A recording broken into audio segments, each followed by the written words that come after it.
This is TWiT. Really good news after that sad news. Our good friend, and I didn't realize how good a friend he was, has got his Apple account back. Yay. Yay. I've actually talked to him. In fact, I just sent him, if you're watching, Paris, I just sent him our Zoom link. So if John Ashley, if somebody suddenly appears from Australia, I think it will be Dr. Paris Buttfield-Addison. I have to get this all set up now. Okay. I said, did you know we talked about you? He said, I've listened to every show since episode 1. I knew you. It was surreal to hear you talking about me. You may remember a couple of weeks ago. Oh, there he is. There he is. Give me a little bit to get this set up. Yeah, get Paris in here. He lives in Hobart in Tasmania, which is a beautiful place. In fact, it turns out we met when I was down there maybe 10 years ago for the Lightroom adventure. He's also been to the Brick House. So it really was close to home. He's written books about Apple, including Learning Cocoa with Objective-C, 20 plus books for O'Reilly Media. He's got the longest running Apple developer event not run by Apple themselves, /dev/world. But he made a terrible mistake. He bought an Apple gift card at a well-known retailer in Australia. I think there's only a couple of really big ones, and I think one of them. And turned out it had been used before, and Apple summarily executed him. You could see his blog post at hey.paris. 20 years of digital life gone in an instant, thanks to Apple. Now, when we talked about that, we surmised that maybe by the time we talked about it again, things would have turned around because Paris got a lot of attention.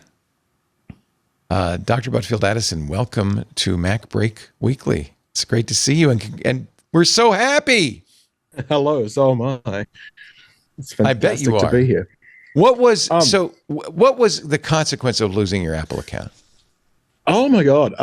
So many things break that you don't expect to break. Like every time I spoke to Apple, they were like, it should only affect X, Y, and Z. But then when I actually started using my computer, everything started failing because iCloud lost its connection. And as far as I can tell, because they deauthorized my account from doing whatever it is that my account was allowed to do. Did you have a developer account? You must have, right? Yes. And because they deauthorized the account, also you couldn't log out because the logout endpoint said that you were no longer allowed to log out. So wow. everything got stuck in a weird loop. And they were like, this shouldn't be happening. Like, it is happening. As you pointed out, you had tens of thousands of dollars in app purchases, but probably if you're like us, over 30 years, many, many thousands of dollars in hardware that was suddenly, I mean, you can use it, can't you? You can use your Mac without being able to log into an account. That's what they tell me. Whether that's true in practice, if you're already logged into an account that's then disabled, that does not quite seem to be the case. What? You couldn't even use your Macs? It kind of worked. So it just because the system was logged into something that was then barred rather than out of storage or, some other problem that your iCloud account can reasonably have, everything just freaked out constantly. You would open Pages, and because it would presumably try and read the iCloud container for where Pages stores things, the word processing app, it would freak out and not let you write a document. So Holy cow. Oh, unbelievable. So when we last left you, left this story, you were just hanging in space. You had really escalated it. Jason, you said, well, the executive team's got to leap into action. That's generally the say. I've had this happen, and I've seen this happen. That there's that secret team that's like the bad publicity is happening. We need to get in there and fix this, whatever it is. And so I was optimistic that when the executive relations team got involved, that you would get taken care of eventually, although I think it does show maybe the level of dysfunction happening inside that it took as long as it did. Oh, I would agree. I've had great success with that team in the past. Like, they've done absurd things for me, like refund a laptop 3 years after I purchased it because they decided something was wrong. And, deal with all sorts of magic problems when it comes to like going to WWDC and flights got cancelled. People fix things at Apple, in my experience, which is why, despite what the Hacker News people and the comments on various articles would tell me, that's why I've been like a 30-year-long Apple user. They typically fix things and make things right in a reasonable process that you can understand.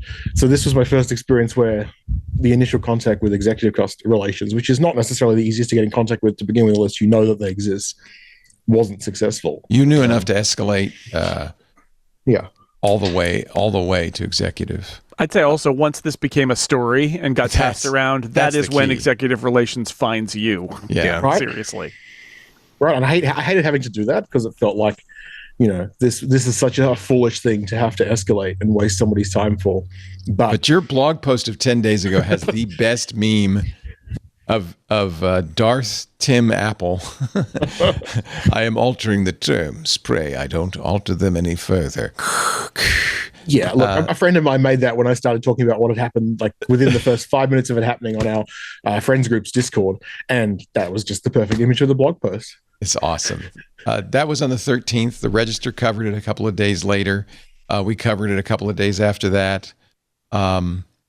So what? I guess there's a lot of questions. First of all, how did they get a hold of you? How did they fix it? A lovely gentleman at Executive Relations worked with me over a couple of days, kept saying he'll call me back in 2 to 3 hours, and then called me back to tell me that he was a little bit overeager with his 2 to 3 hours. So it actually took him about 3 or 4 days to seemingly figure out what had happened. And eventually he called me back and said everything's reactivated, and it wasn't. So we had a little bit of an argument, and he went away for another 24 hours and came back and said, actually, now it should be fixed. It looks like they had trouble. Now, reading between the lines, I would say they had trouble restoring it and didn't quite know what was going on. That's what we kind of surmised, as you remember, when we talked about it last week, is that there's something wrong. The system overreacted and they didn't have an easy way to fix it. Yes, that does seem to be the case. Yeah.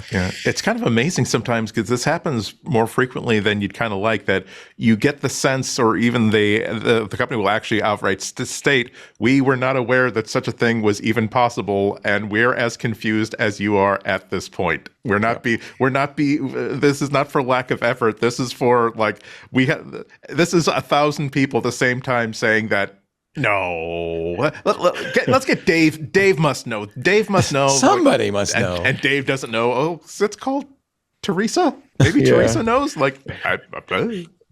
Did they ever explain what happened? Like how you got look, they this is going to surprise you, I'm sure. Apple was very cagey about what was going on.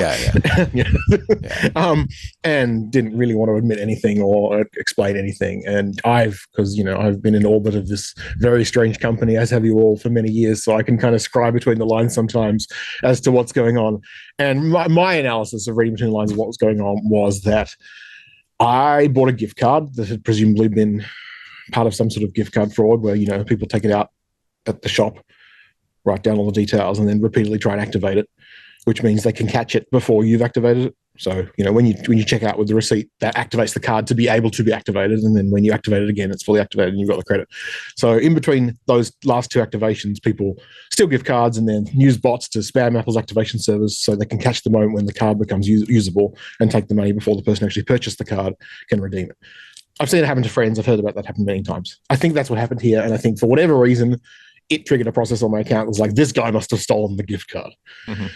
And went into nuclear mode. That's only a theory just based on little pieces Apple's trying to, but once you get sucked into the maws, the gears of a giant corporation, they themselves don't exactly know how to extract you out of it. No, exactly. Especially on frontline support, like the Apple care. Oh, they didn't know anything. They were really trying to help to their credit, but everything, like the computer was clearly saying no to them at every point, and they didn't. So that's to their credit. They didn't assume that you were in fact a bad guy trying to get in. Most of them were like, I'll have a look what I can do, and then come back for 15 minutes later with a very sorry, sir, but we can't help you. That account is locked down. Yeah. And we can't tell you why, and we can't tell you anything else. Yeah. Karis, thank you so much for letting me jump you. That's all right. Thank you for putting on your holiday attire, his bah humbug hat. standard Christmas hat every year. I love Hobart. I love Tasmania. It was a very wonderful visit when I was there many years ago. It's even better now. I'm glad we saw you. Did we see you in Tasmania or Sydney? Oh, you saw me in Tasmania. Yeah. Nice. friend of mine bought like a photo of you in some Qantas pajamas. Oh, yeah. He bought that, huh? Yeah. We did an auction to benefit the Tasmanian Devils, who I understand are actually much better. That's going well. Yeah, they had a face cancer. And because they fight with each other, they would bite each other and then would spread the cancer, and they were about to die out. And, there may be some progress in that. Yeah. Apparently, so we were, we were down there. We thought we should do something nice. So I was there with a bunch of really talented photographers, and we had a gallery show and sold the prints. And I didn't know your friend had a picture of me in my jammies, but it's one of his treasured possessions. Yeah. I think that's a Mikkel Oland picture. I think he took. I think so. Yeah. Well, it's such a pleasure to talk to you. Paris's blog is hey.paris. He's actually an amazing fellow. I mean, he's got a law degree, history major, trained engineer. He founded a game studio, worked at Meebo, which was acquired by Google, has written books, hosts a radio show on space news. You are a multi-talented. I can't pick a hobby. I'm so sorry that this happened to you, and I'm so glad it worked out. So am I. And I'm glad we could get you up early in the morning. Oh, it's all good. I get up pretty early. I'm thrilled that we could talk to you. Thank you so much, Paris. Thank you for being a club member and for listening. You said since episode 1. Absolutely. Wow. Yeah. That's really great. Thank you, Paris. Take care, folks. Thanks, Dr. Paris so Buttfield-Addison. All is well. He's at Dr. Paris in our club if you want to say hi and congratulate him. Hey, I hope you've enjoyed this highlight from MacBreak Weekly. If you want to see the whole show, we're every Tuesday. You can watch us live right here on YouTube, or just click the link below and download an episode, or subscribe if you really like it. What does it the kids say? Oh, yeah, like and subscribe. Thanks for watching.